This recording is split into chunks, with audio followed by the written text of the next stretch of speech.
हाँ प्रिय विद्यार्थियों, लेखक परिचय टॉपिक है। हमेशा एक लेखक परिचय आता है आपके एग्जाम में।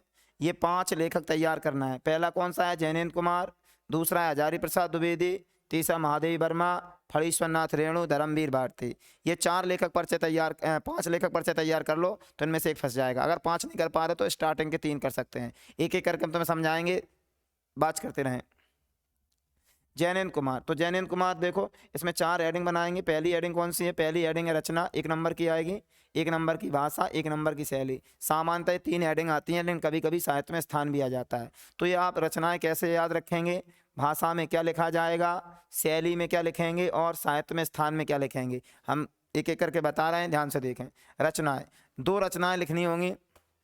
देखो हमने यहाँ 4 रचनाएं लिखी हैं, 2 लिखना है, कोई भी 2 याद कर लो। नंबर 1 है नीलम देश की राजकन्या, दूसरी है एक रात, तीसरी है खेल, और चौथी है फांसी। इन 4 रचनाओं में से कोई 2 रचनाएं याद कर सकते हैं।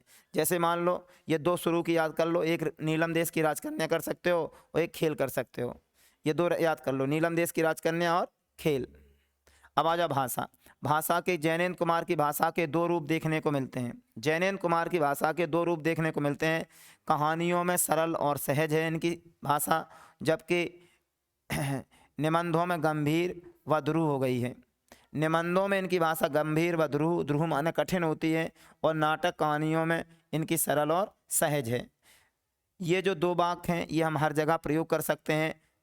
इन्होंने अपनी भाषा में मुहावरे व कहावतों का सटीक प्रयोग किया है। संस्कृत, अंग्रेजी, उर्दू, फारसी व अरबी शब्दों का भी प्रयोग किया है। देखो भाषा लिखते समय क्या करते हैं, भाषा में एक उनके जो मेन पॉइंट होता है वो लिखते हैं। जैसे हमने भाषा का मेन पॉइंट ही लगा कि जैनेन्द्र कुमार की भाषा के 2 रूप देखने को मिलते हैं। नाटक कहानियों में, उपन्यास में सरल और सहज है, जबकि निबंधों में गंभीर व द्रुह है। तो ये इनका मेन पॉइंट है। ये 2 वाक्य हर जगह लिख सकते हैं, हम हर लेखक में लिख सकते हैं कि इन्होंने अपनी भाषा में मुहावरों व कहावतों का सटीक प्रयोग किया है, और संस्कृत, अंग्रेजी, उर्दू, फारसी शब्दों का प्रयोग किया है। ये 2 गप्पे टाइप की होती हैं, आप कहीं भी लगा सकते हो, हर लेखक में लिख सकते हो। तो ये 2 गप्पे हमेशा याद कर लो। कोई भी लेखक की भाषा लिखें तो आप लिख सकते हैं मुहावरों व कहावतों का सटीक प्रयोग किया है, संस्कृत, अंग्रेजी, उर्दू, फारसी शब्दों का प्रयोग किया है। तो आप भाषा समझ गए कैसे लिखी जाएगी। अब आ जाओ शैली। शैली में क्या है? जैसे इनकी पहली शैली है मनोविश्लेषणात्मक शैली, दूसरी है इनकी भावात्मक शैली, तीसरी है इनकी विचार प्रधान विवेचनात्मक शैली, और चौथी है वर्णनात्मक शैली। ये वर्णनात्मक है, थोड़ा गलत लिख गया यहाँ, वर्णनात्मक है, वर्णनात्मक शैली है। ठीक है, इसे कैसे याद करेंगे शैली को? देखो जैन मुनि है, सुनना, शैली याद करने की ट्रिक है। जैन मुनि अपने मन के भाव व विचारों का विवेचन करके वर्णन करते हैं।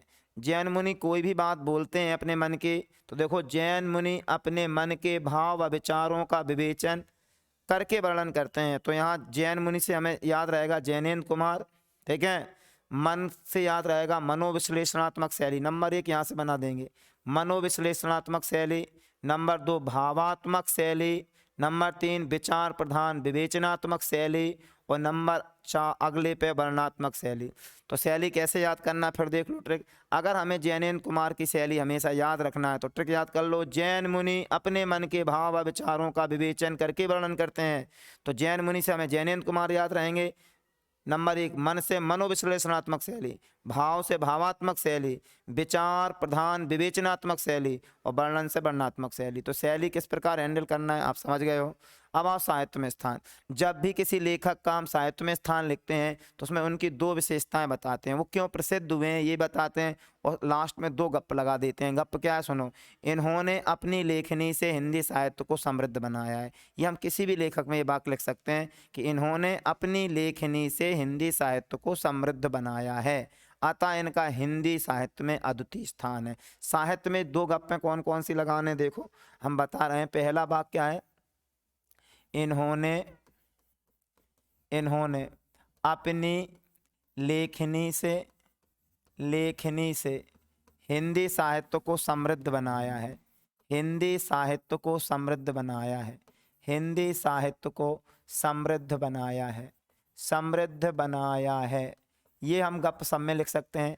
नंबर दूसरी गप, अतः इनका हिंदी साहित्य में अद्वितीय स्थान है, हिंदी साहित्य में अद्वितीय स्थान है, साहित्य में अद्वितीय स्थान है। अद्वितीय माने इनके समान और कोई नहीं, अद्वितीय स्थान है, अद्वितीय स्थान है। ये दो गप्पे हम हर जगह लिख सकते हैं, कोई भी लेखक परिचय है। लेकिन सबसे पहले उनकी विशेषताएं, जैसे इनकी पहली विशेषता है मानव मन के सूक्ष्म चितेरे। जैनेन्द्र कुमार मानव मन के सूक्ष्म चितेरे थे, आधुनिक युग के प्रेमचंद कहे जाते थे।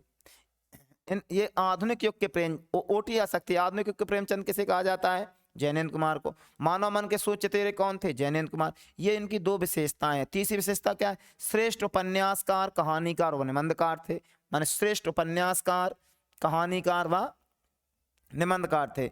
जैनेन्द्र कुमार अपनी चिंतन व विचारधारा के लिए सदैव स्मरणीय रहेंगे। तो 1 नंबर का निबंध होता है। निबंध में कई बार नंबर नहीं मिलते हैं विद्यार्थियों को, क्योंकि सही से नहीं लिख पाते हैं। हमने तुम्हें तरीका बताया है साहित्य में स्थान लिखने का, किस तरीके से लिखा जाता है।